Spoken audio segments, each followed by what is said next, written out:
한글처럼 쉽게 배우는 훈민한자 강의 기초학습편 제11강 4번 발과 관련자에 이어서 5번 몸의 각부 얼굴과 관련자로 이어집니다. 먼저 천천히 걸을 쇠입니다. 도우미 그림에는 천천히 걸어가는 그림이 있습니다.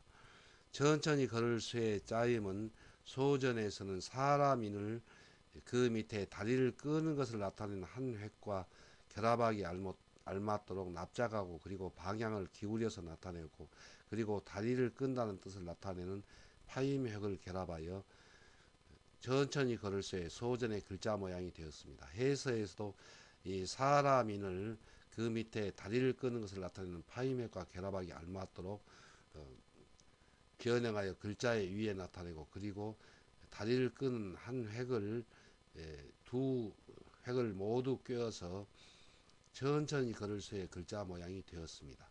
자원은 천천히 걸을 쇠는 피곤하여 지친 사람이 다리를 끌면서 느리게 걷는 것을 나타내어 이를 천천히 걷는다는 뜻을 나타내는 부분 글자입니다. 이 뒤저월치와 천천히 걸을 쇠가 부분 글자로 쓰일 때 현대 활자에서는 구별이 잘 안되므로 전서와 대비하여 구별할 수가 있습니다.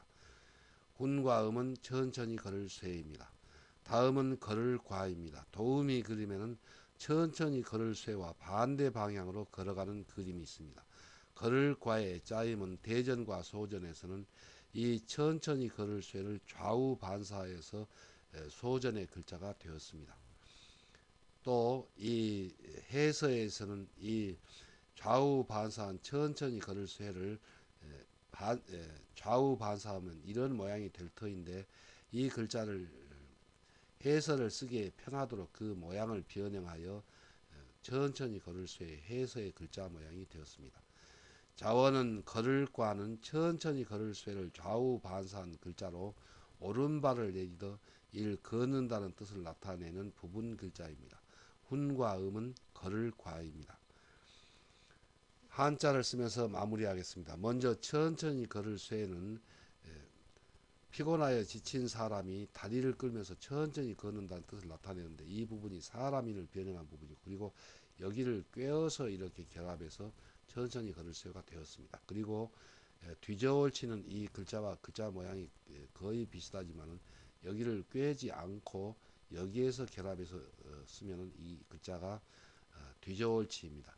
그런데 현대 활자에서는 모두 여기를 꿰지 않고 뒤저울치로 이렇게 같은 모양으로 변형하였습니다. 그래서 우리가 그 뜻을 정확히 알려면 이렇게 구별해야 되고 또 그 뜻이 모두 걷는다는 뜻이기 때문에 자어를 해석할 때 큰 차이가 없는 것도 사실입니다.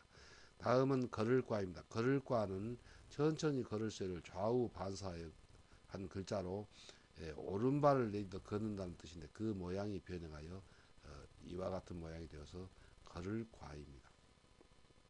다음은 멀리 걸을 인입니다. 도우미 그림에는 먼 길을 갈 때 피곤하고 지쳐서 다리를 끌면서 가는 그림이 있습니다. 멀리 걸을 인의 짜임은 소전에서는 이 자축거릴 척에서 발을 나타내는 한 획을 구부려서 멀리 걸을 때 피곤하고 지쳐서 다리를 끌고 가는 것을 나타내었고 해서에서는 이 소전의 글자가 고든 선분으로 변형하고 또 다리를 끄는 것을 나타내는 누운 파임을 결합하여 멀리 걸을 인의 글자 모양이 되었습니다. 자원은 멀리 걸을 인은 먼 길을 갈 때 피곤하고 지쳐서 다리를 끌며 가는 것을 나타내어 이를 멀리 걷는다는 뜻을 나타내는 부분 글자입니다. 훈과 음은 멀리 걸을 인입니다.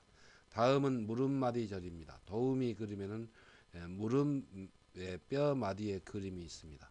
무릎마디 절의 짜임은 대전과 소전에서는 이 꿇고 앉은 무릎을 나타내었습니다. 그래서 사람이 이 손을 무릎에 대고 있는 것을 나타낸 글자입니다. 이 소전의 글자가 해서에서는 그 획을 생략하고 고든 선문으로 변형하여 무릎을 꿇고 앉은 것을 상행한 글자가 되었습니다. 자원은 무릎마디절은 사람이 무릎을 꿇고 앉은 무릎마디의 상형자로 일 무릎마디라는 뜻을 나타내는 부분 글자입니다. 그리고 이 무릎마디절이 글자의 방으로 쓰일 때는 이렇게 길쭉한 모양이 되고, 그리고 발로 쓰일 때는 기본형으로 나타내고, 또 고흐릅과 빛깔색에서는 이 소전의 글자와 비슷한 모양으로 변형하여서 부분 글자로 쓰입니다. 훈과 음은 물음마디 절입니다. 한자를 쓰면서 마무리하겠습니다. 먼저 멀리 걸을 이는 먼 길을 갈 때 피곤하고 지쳐서 다리를 끌면서 간다는 뜻을 나타내어서 자축거릴 척을 변형하여 누운 파임을 결합해서 멀리 걸을 인이 되었습니다. 무릎마디절은 사람이 무릎을 꿇고 앉은 그 무릎마디를 상행한 글자로 이 글자가 무릎마디절을 나타내는 기본 글자이고, 또 글자의 방으로 쓰일 때는 이와 같이 길쭉한 모양이 되고, 또 빛깔색이나 고흐릅에서는 소전의 글자 모양과 가장 비슷하게 그 부분 글자를 변형하여 무릎마디절입니다. 이어서 5번 몸의 각부 1 얼굴과 관련자입니다. 먼저 입구입니다. 도우미 그림에는 입을 크게 벌리고 있는 그림이 있습니다. 입구의 짜임은 소전에서는 입술을 상행한 글자이고, 이 소전의 입구가 해서에서는 곧은 선분으로, 그리고 그 모양을 변형하여 입술을 상행하여 입구의 글자 모양이 되었습니다. 자원은 입구는 사람의 입술을 상행한 글자로 입이라는 뜻이며, 보기로 구미가 있고, 구미는 입구 만미입니다. 그래서 입맛이라는 뜻이며, 입으로 밥을 먹는 이 인구, 또 먹는다는 뜻이 되며, 보기로 식구가 있고, 식구는 밥식 먹을식 입구입니다. 그래서 밥을 먹는 자기의 가족을 말합니다. 또 입으로 말한다는 뜻이며, 보기로 구술이 있고, 구술은 입구 풀이할 술, 말할 술입니다. 그래서 입으로 자기의 생각을 표현해서 말한다는 뜻입니다. 훈과 음은 입구입니다. 입구가 다른 글자의 부분 글자로 쓰일 때는 달감에서는 이와 같은 모양으로 변형하고, 또 가리킬지나 가로대 왈에서는 이와 같은 모양으로 약간 길쭉하게 변형합니다. 다음은 가로대 왈입니다. 여기서 가로대라는 말은 예스런 말인데, 우리들이 흔히 쓰는 말로 말하기를 그런 뜻입니다. 그리고 말씀하시기를 의 뜻으로는 가라사대라는 말이 있습니다. 도우미 그림에는 입을 벌려서 말을 할 때 입김이 나가는 사람의 그림이 있습니다. 가로대 왈의 짜임은 소전에서는 입구의 그 안에 입김을 나타내는 한 획을 결합해서 소전의 글자 모양이 되었고, 해서에서는 이 입구의 글자의 안에 입김을 나타내는 한 획을 가로 그어서 가로대 왈의 글자 모양이 되었습니다. 자원은 가로대 왈은 말을 할 때 입김이 나가면서 말하는 것을 나타내어 가로대, 또 말한다는 뜻이며, 보기로 공자왈이 있고, 이 공자왈은 공자께서 말씀하시기를 그런 뜻입니다. 그리고 이 날일은 가로대 왈과 글자 모양이 비슷한데, 이 가로대 왈은 납작하게 씁니다. 그런데 부분 글자에서는 이 가로대 왈과 해일을 구별하려면은 그 글자를 구성할 때 글자 모양이 납작해지기도 하고 길쭉해지기도 하므로 소전과 대비해야 그 글자를 잘 구별할 수가 있습니다. 훈과 음은 가로대 왈, 말할 왈입니다. 한자를 쓰면서 마무리하겠습니다. 먼저 입구는 사람의 입술의 모양을 상행한 글자로, 그 글자가 곧은 선분으로 변형하여 이렇게 네모 모양이 되어서 입구입니다. 다음은 가로대 왈입니다. 가로대 왈은 입구의 그 몸 안에 한 획을 가로 그어서 말을 할 때 입김이 나간다는 뜻을 나타내어서 가로대 왈이 되었고, 가로대라는 말은 예스런 말이고, 현재에는 말하기를, 말씀하시기를 그런 뜻입니다. 훈과 음은 가로대 왈입니다. 다음은 달감, 단맛감입니다. 도우미 그림에는 무더운 여름철에 달고 마시는 아이스크림을 먹고 있는 그림이 있습니다. 달감의 짜임은 소전에서는 입구의 몸 안에 혀를 가리키는 한의를 짧게 가로 그어서 나타내었고, 해서에서도 입구를 변형하여 글자의 몸에 나타내고, 그 안에 혀를 가리키는 짧은 한의를 결합하여 달감 단맛감의 글자 모양이 되었습니다.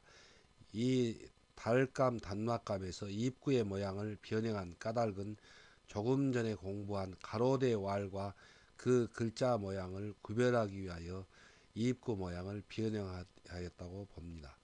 자원은 달감은 음식을 먹을 때 입 안에서 혀로 단맛이나 여러 가지 맛을 가려내므로 이를 달다, 단맛 또는 맛본다는 뜻이며 보기로 감미가 있고 감미는 단맛 또는 맛이 달다는 뜻입니다. 훈과 음은 달감, 단맛감, 맛볼감입니다. 이 달감이 한자를 구성하는 부분 글자로 쓰일 때에는 이 입구 안에 바로 한이를 짧게 가로 그어서 향기향에서 나타내었고, 또 글자의 머리에 쓰일 때에는 시말침에서 이렇게 모양이 변형하여서 한자를 구성하였습니다. 다음은 숨 막힐 고입니다. 도우미 그림에는 웅변을 하다가 또 여러 사람 앞에서 발표를 하다가 숨이 막히는, 곧 말이 막히는 경우를 나타내었습니다. 숨 막힐 고의 짜임은 소전에서는 한이를 길게 가로 가로막힌다는 뜻을 나타내고, 그리고 그 밑에는 입김이 피어오르는 것을 나타내는 부분 글자를 결합해서 소전의 글자가 되었고, 해서에서도 가로막힌다는 뜻을 나타내는 한이를 길게 가로긋고, 그리고 입김이 피어오른다는 뜻을 나타내는 이 소전의 글자가 변형한 모양을 결합하여 숨 막힐 고의 글자 모양이 되었습니다. 자원은 숨 막힐 고는 장애물에 가로막혀 입김이 피어오르려다가 숨이 막힌다는 뜻을 나타내어 숨 막힌다는 뜻을 나타내는 부분 글자입니다. 숨 막힐 고가 어조사 우에서는 이와 같이 그 모양이 변형하여 부분 글자로 쓰입니다. 훈과 음은 숨 막힐 고입니다. 한자를 쓰면서 마무리하겠습니다. 먼저 달감, 단맛감, 그리고 맛볼감은 입구를 변형하여 그 글자의 안에 혀를 가리키는 한 획을 가로 그어서 달다, 또 단맛 또는 맛본다는 뜻이 되며, 이 짧게 가로 그은 획은 혀를 가리킵니다. 다음은 숨 막힐 고입니다. 숨 막힐 고는 장애물에 가로막혀서 입김이 피어오르려다가 숨이 막힌다는 뜻을 나타내어서 숨 막힐 고의 뜻을 나타내는 부분 글자입니다. 다음은 어조사우입니다. 도우미 그림에는 말이 막혔다가 한꺼번에 숨이 터져 나오며 말을 하는 것을 나타내었습니다. 어조사우의 짜임은 소전에서는 한이를 가로 그어서 내쉬는 숨을 가리키고, 그 밑에 숨 막힐 고를 결합하여 소전의 어조사우의 글자 모양이 되었습니다.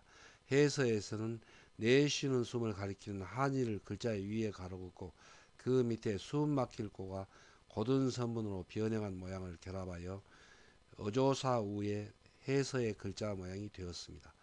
자원은 어조사우는 내쉬는 숨이 막혔다가 한꺼번에 터져 나오는 것을 나타내어 별뜻 없이 다음 말을 이어주는 구실을 하는 이를 어조사라는 뜻이 되며, 보기로 우금이 있고, 우금은 어조사우 말할 후에 이제금이므로 지금까지라는 뜻이며, 숨을 내쉬며 이 말한다는 뜻을 나타내는 부분 글자의 뜻으로 쓰입니다.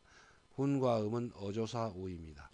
어조사우가 한자를 구성하는 부분 글자로 쓰일 때는 이와 같이 글자 모양이 변형하여 쓰입니다. 다음은 이에네입니다. 이에네는 도우미 그림에서 사람이 말을 할 때 구불구불 입김이 나오면서 윗말을 이어주는 구실을 하는 어조사라는 뜻을 나타내었습니다. 소전에서는 구불구불 입김이 나오는 것을 획을 구부린 모양으로 나타내었고, 해서에서는 이 구불구불하다는 뜻을 나타내는 획을 글자의 위와 그리고 오른쪽에 나타내고, 입김이 나오는 것을 한 획을 삐쳐서 이에네의 글자 모양이 되었습니다. 자원은 이에네는 사람이 말을 할 때 구불구불 입김이 나오며 말이 이어지듯이 말을 할 때 윗말을 이어주는 어조사로 쓰여 이를 이해라는 뜻이 되며, 보기로 내지가 있고 내지는 이에 내 이를지인데 또는 혹은의 뜻이 됩니다. 그래서 3 내지 4라는 말은 3에서 4까지라는 뜻입니다. 훈과 음은 이에 내입니다. 한자를 쓰면서 마무리하겠습니다. 먼저 어조사우는 내쉬는 숨이 막혔다가 다시 말을 이어간다는 뜻을 나타내서 다음 말을 별뜻 없이 이어주는 구실을 하는 어조사우 또 말할 우입니다. 다음은 이에내입니다. 이에내는 입김이 구불구불 이렇게 피어나오면서 다음 말을 이어준다는 뜻을 나타내서 어조사로 쓰여서 이해의 뜻이 되었습니다. 그래서 훈과음은 이에내입니다.